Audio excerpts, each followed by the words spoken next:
Cześć, witam. Dzisiaj wybieramy się pluginem do Rzeszowa, a po drodze mamy zamiar zwiedzić przystań Brzegi. Zobaczymy, co to jest, bo jeszcze nigdy nie byliśmy na tym kąpielisku. Prędkość jak na razie zawrotna, 60 na godzinę. Przejechane prawie 7 km, zużycie 0,0. Czas jazdy 12 minut.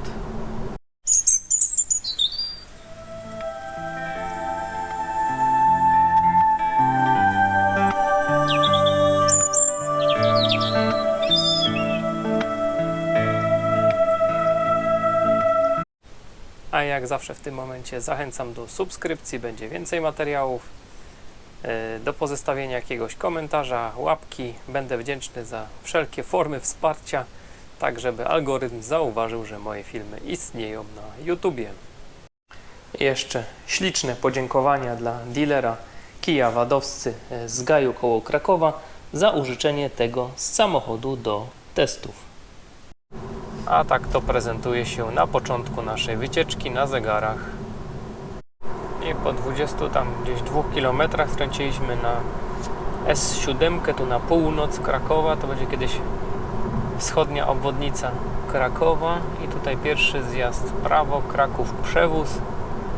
No i zostało nam troszkę ponad kilometr. Będziemy szukać, gdzie to kąpielisko, bo nigdy nie byliśmy. O, tu jest na Niepołomice. I pierwsza w prawo, kopalnia Kruszywa Brzegi. Sprawdzimy, czy to tu. Chyba tu, przystań Brzegi. Nie, już widać jakąś tam plażę po lewej. Jakiś tu parking widzę, to chyba tu. Zresztą jest nakaz w lewo, to tu trzeba jechać. Tak się to tu prezentuje. A tak prezentuje się to z bliska. Ciepła woda, fajne plaże, trochę infrastruktury, po drugiej stronie jakieś rowerki. Spoko miejsce. I żegnamy przystań Brzegi, bardzo fajne miejsce, na pewno tu kiedyś jeszcze przyjedziemy. I lecimy na Rzeszów, pokazuje nam 168 km. I jesteśmy z powrotem na A4, przejechane 42 km w 50 minut, zużycie benzyny 0,3, bo jakieś tutaj wyprzedzanie, włączenie się do ruchu spowodowało, że trzeba było więcej mocy i silnik się spalinowy zapalił. Oczywiście można by dalej jechać tak, żeby było 0,0, ale no czasem, że tak powiem, sytuacja na drodze wymaga jednak lepszych przyspieszeń niż to, co mamy z elektryka, czyli jakieś tam koło 60 koni, z tego co pamiętam. Podróżujemy aktualnie z prędkościami tu rzędu 110 na godzinę. Pozostały zasięg 7 km elektryczny. A tak to wygląda aktualnie na zegarach. Auto domyślnie budzi się w trybie elektrycznym. I tutaj koło tego zielonego samochodzika nie ma żadnego napisu. Jest jeszcze tryb automatyczny i hybrydowy. No i teraz przy tych tutaj 15% włączył się tryb hybrydowy. Więc tutaj skasowałem jeden z liczników zużycia paliwa i teraz zobaczymy, ile to auto zużywa, jadąc w trybie hybrydowym z prędkościami tutaj 100 parę na godzinę. Pierwsze odczyty 5 i 6. Także zużycie było 5,5 w trybie spalinowym i ładowania, natomiast teraz spadło na 4,1, jak jechał chwilę na prądzie, który sobie chwilę wcześniej sam podładował. No ciekawie tutaj to wymyślone. I o ile jadąc tak koło 100, 105, w ogóle nie słyszałem silnika spalinowego, co mi się bardzo podobało, o tyle teraz jadąc 120, zdecydowanie ten silnik spalinowy już tam sobie burczy, co mi się zdecydowanie nie podoba. Nie mówię, że jest jakiś głośny, natomiast no ja już mam takie nawyki z elektryków, że mnie te silniki burczące gdzieś irytują. I aktualnie podróżujemy takie 120-130 i takie porównanie do naszego Niro. W naszym Niro generalnie jest ciszej. Nawet tu nie chodzi może o silnik, chociaż silnik też jest przy tych prędkościach słyszalny, tylko jakiś taki ogólny hałas i z opon, i szum wiatru.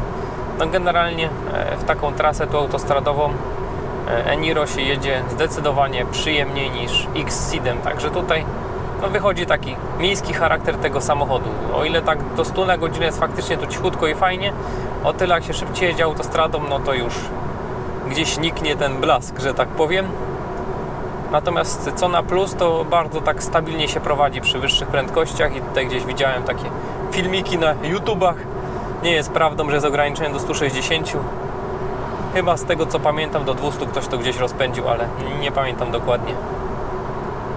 I gdzieś ktoś mi kiedyś zarzucał, że takie Niro 200 konne to można porównać do Exceeda i cenowo to Exceed jest dużo lepszy, bo Niro się nigdy nie zwróci. Po pierwsze się zwróci na paliwie i to nie tak długo jak się niektórym wydaje. Natomiast to jest jednak zupełnie inny samochód, to jest klasę niżej samochód. Mniejszy, z mniejszym bagażnikiem, na trasie się tym gorzej jeździ. No generalnie nie ma co porównywać, to tak jakby porównywać, nie wiem, przykładowo Golfa do Passata. To są jednak inne samochody. No Niro, jak się do niego wsiądzie, to się czuje, że to jest półkę wyżej samochód niż taki Exceed. Nie ujmując nic Exceedowi oczywiście, bo Exceed to jest fajny samochód, natomiast to jest taki miejski samochodzik, a Niro to jest takie fajne auto na przykład na długie trasy. Więc to troszkę co innego.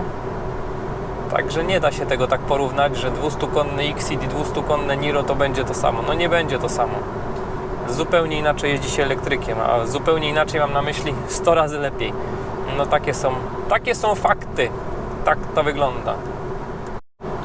I mamy przejechane 101 km i zużycie na całym tym odcinku to jest 2,7 litra oraz 9 kWh z gniazdka.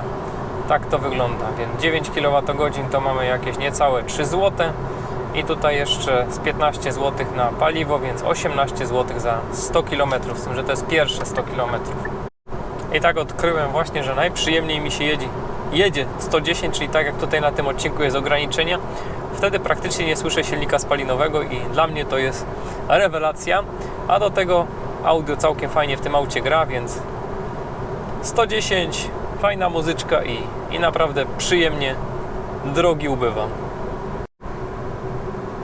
No i co myślę o takim pluginie? Myślę, że to bardzo fajny samochód, ale to jest generalnie taka forma przejściowa dla kogoś, kto już zaznał elektrycznej jazdy, to pewnie go to nie przekona, natomiast dla kogoś, kto jeździł cały czas spalinowym autem, może go przekonać do elektromobilności. Tak sobie myślę o tym samochodzie. W 70 km dzisiejszej jazdy, 171 dokładnie, zjeżdżamy pierwszym zjazdem na Rzeszów, wyżegnamy A4. Czas jazdy to 2 godziny 3 minuty, no przy czym trzeba jakieś za 20 minut odliczyć na plątanie się po parkingu naszego miejsca, gdzie pływaliśmy po drodze. Także tak, gdyby odliczyć to pływanie, to myślę, że gdzieś do tego miejsca można wyliczyć godzinę 40. No ale jest jak jest, robimy trasę jaką robimy. Także reasumując, w tym momencie 172 km, 2 godziny 3 minuty i 3,7 zużycie benzynki, a na odcinku tym, odkąd już skończył się prąd i jechaliśmy w trybie hybrydowym, zużycie było 5,2. A tak to prezentuje się tutaj na zegarach. I ruszamy ze skrzyżowania w trybie elektrycznym.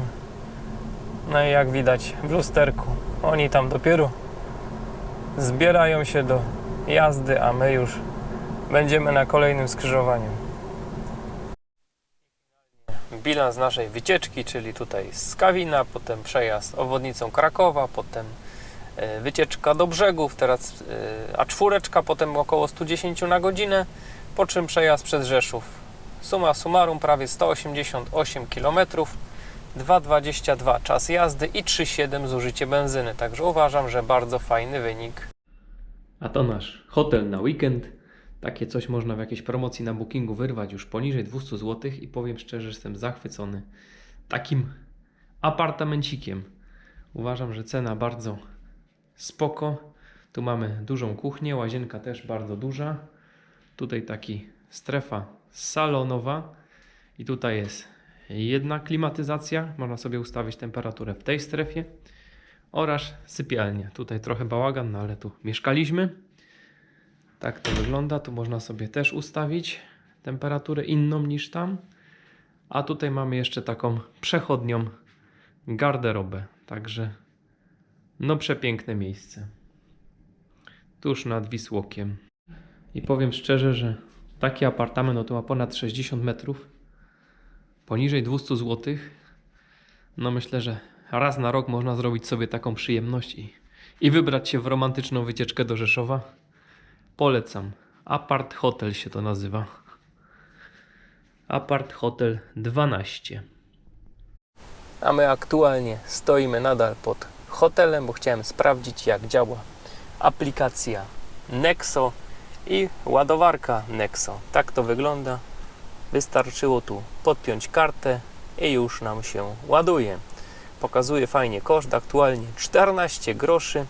Tutaj stawka jest, z tego co pamiętam, złoty 30 za kilowatogodzinę, więc naprawdę fajnie. Natomiast dzisiaj jesteśmy tu pluginem, więc jakoś się tam bardzo nie będziemy ładować. Chciałem to bardziej przetestować.